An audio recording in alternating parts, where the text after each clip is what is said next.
Canal Mensagens de Luz apresenta A Vida Após a Morte.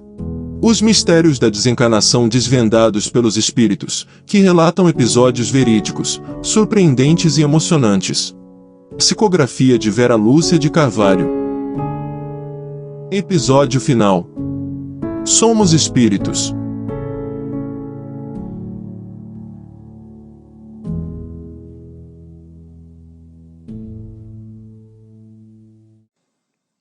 Tinha muito medo, pavor mesmo de espíritos. Se me falassem que em tal lugar havia espíritos, não passava nem perto. Somente depois de ter voltado à pátria verdadeira, à espiritualidade, foi que compreendi que somos espíritos e que eles coexistem no corpo físico. Minha vida encarnada foi complicada. Éramos 5 irmãos. Meu pai era a pessoa severa, que nos educou dentro dos bons costumes. Porém, ele não tinha muita paciência comigo. Meus familiares achavam que eu era estranha, diferente dos outros. Normalmente sabia o que iria acontecer com todos nós. Quem da família morreria, ou se acidentaria, etc. Isto é, previa o futuro. Via vultos, ouvia risadas e tinha horríveis pesadelos que se repetiam. Sonhava que estava num caminho estreito, contornava uma cachoeira alta e as águas batiam nas pedras. Pegava 3 crianças e as jogava lá de cima e ria. Depois escutava um homem dizendo: "Recorda seu crime, você pagará por ele." Corria desesperado e caía. Acordava quase sempre gritando, suando e tremendo. Não gostava de estudar e frequentei a escola somente por 4 anos. Meus irmãos arrumaram empregos e eu fiquei ajudando minha mãe nos serviços de casa. Mesmo sendo estranha, medrosa e saindo pouco de casa, arrumei um namorado, que era nosso vizinho. Meus pais gostaram dele, pois era um moço simples, trabalhador e bondoso. Num domingo, meu pai, um dos meus irmãos e esse moço foram pescar. Aconteceu um acidente. Eles estavam num barco e afastaram-se muito da praia, quando foram surpreendidos por uma forte tempestade. O barco virou e somente meu irmão se salvou. A tragédia me abalou muito e nunca mais fui a mesma. Sentia-me perseguida, ouvia sempre as risadas, os pesadelos se intensificaram e comecei a ver meu ex-namorado afogado me pedindo para tirá-lo do mar. Sofri muito. Não ficava sozinha, passei a dormir com minha mãe, estava sempre chorando. Minha família me levou a médicos e tomei medicações fortes. Depois de um tempo, parei de ver meu ex-namorado. Minha mãe me levou a muitos lugares para receber bênçãos, mas não melhorava. Fomos a um centro espírita, e lá disseram para a mamãe que eu necessitava voltar mais vezes, mas com medo até do nome do local, que tinha espírita, não quis ir mais. Passei a ver nos pesadelos o dono da voz que me acusava. Era um homem que deveria ter sido bonito, mas quando me olhava, com seu olhar frio, transmitindo ódio, era aterrorizante. Acordava e sentia-o ao meu lado. Anos se passaram. Minha mãe ficou doente e se preocupava muito comigo. Meus irmãos casaram e ela sabia que quando morresse não iriam me querer na casa deles. Às vezes, até meus sobrinhos tinham medo de mim. Escutava uma voz. Sabia ser daquele homem que via nos pesadelos. Ele me dizia: "Suicida, não seja covarde. Se você matou as crianças, tenha coragem e se mate." "Não", respondia e às vezes até gritava. "Não vou me matar. Não vou assassinar mais ninguém." Todos achavam que eu falava sozinha, mas estava respondendo à voz que escutava, do obsessor. "Mamãe", eu pedia, "vigie-me, não quero me matar." Um dia saí de casa para dar uma volta e tive vontade de me jogar na frente de um caminhão. Cheguei a ficar parada no meio da rua, escutando a voz: "Mate-se, covarde, morra!" Pessoas que passavam pela rua, ao me ver ali parada, gritavam comigo: "Sai da rua, Maria do Carmo! Vai para casa!" Uma vizinha me pegou pelo braço e me levou para meu lar. Chorei muito e resolvi não sair mais de casa sozinha. Esse espírito me falava muito para que me matasse, mas resisti. Somente iria morrer quando Deus quisesse, quando findasse meu tempo de encarnada. Tomava remédios fortes, que me davam um pouco de alívio, mas tinham muitas contraindicações. Davam-me dores no estômago e na cabeça. Como é ruim estar o tempo todo com alguém que nos odeia. Mamãe passou a frequentar um centro espírita.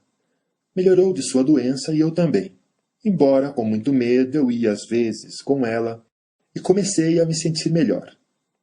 As pessoas que frequentavam esse centro espírita eram bondosas e me tratavam muito bem. Para não dizer que ia num lugar onde tinha o nome espírita, referia-me a ele a Casa do Caminho. Era como chamava. Eles me deram de presente o Evangelho segundo o Espiritismo e passei a lê-lo.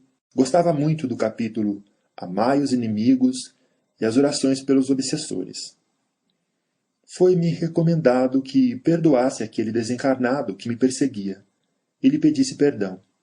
Comecei a falar com ele quando o sentia por perto. Meu irmão, não sei o que lhe fiz. Deve ter sido uma grande maldade para você me odiar assim. Peço-lhe que me perdoe. Se fui má, não sou mais. Hoje não faço, nem sou capaz de fazer mal a ninguém. Rogo por Deus que me perdoe. É perdoando que somos perdoados. Quando mamãe desencarnou, eu estava com 42 anos, e meus irmãos me colocaram num asilo. Não achei ruim, pois lá não ficava sozinha. Dormíamos em quartos coletivos. Eles me deixavam ir 2 vezes por mês na Casa do Caminho. Um dia, aquele homem, o obsessor, num sonho, despediu-se de mim, dizendo: Vou embora, Maria do Carmo. Adeus. Aproveite os anos que lhe restam na carne e seja boa. Não tive mais pesadelos. Sentindo-me melhor, passei a ajudar meus companheiros. Minha família me esqueceu. Raramente recebi a visita deles. Desencarnei com 58 anos. Fiquei doente por meses, câncer nos pulmões. Sofri muito, mas tive uma mudança de plano tranquila. Mamãe me esperava. Foi um reencontro alegre. Adaptei-me facilmente à minha nova maneira de viver. Naturalmente recordei-me de alguns fatos da minha reencarnação anterior. Tive por amante um homem, aquele que foi meu obsessor, que era casado e tinha 7 filhos. Ele não me quis mais e me vinguei dele. Consegui enganar seus filhos pequenos que brincavam com um priminho deles. Levei os 3 para um lugar perigoso, numa cachoeira que ficava perto de onde morávamos. Joguei-os nas pedras. Os 3 desencarnaram. Ninguém ficou sabendo do que fiz. Porém, meu ex-amante desconfiou. Foi você quem os matou, acusou-me. Como neguei, ele fez um juramento. Se foi você, eu saberei um dia, e aí você me pagará. Saberei cobrar até o último centavo. Separamo-nos e não o vi mais. Anos depois, sofri um acidente e fiquei paralítica. Passei a morar sozinha numa casinha simples e pobre. Necessitava de esmolas para me alimentar. Numa tempestade, um raio caiu em minha casa. E essa acabou pegando fogo. Não podendo sair, morri queimada. Sofri muito quando desencarnei. Foi um horror defrontar com a realidade. Ir para a espiritualidade com tantos erros cometidos e sendo homicida. Padeci no umbral por anos. Fui socorrida quando me arrependi com sinceridade e fiz uma promessa a mim mesma de não errar mais. Reencarnei e recebi o nome de Maria do Carmo.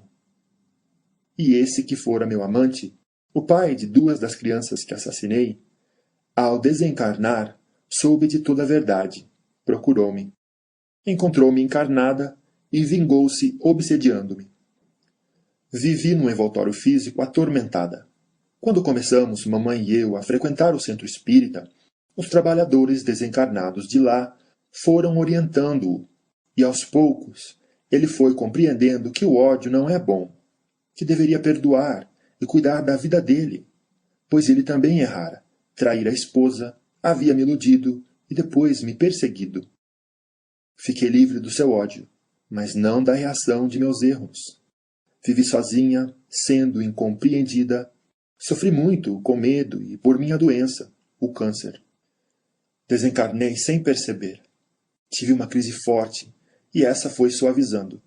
Adormeci tranquila e acordei sentindo-me bem. Como tinha escutado o pessoal da Casa do Caminho falar muito sobre desencarnação, desconfiei que estava na espiritualidade. Quando vi minha mãe, tive certeza, e foi uma alegria.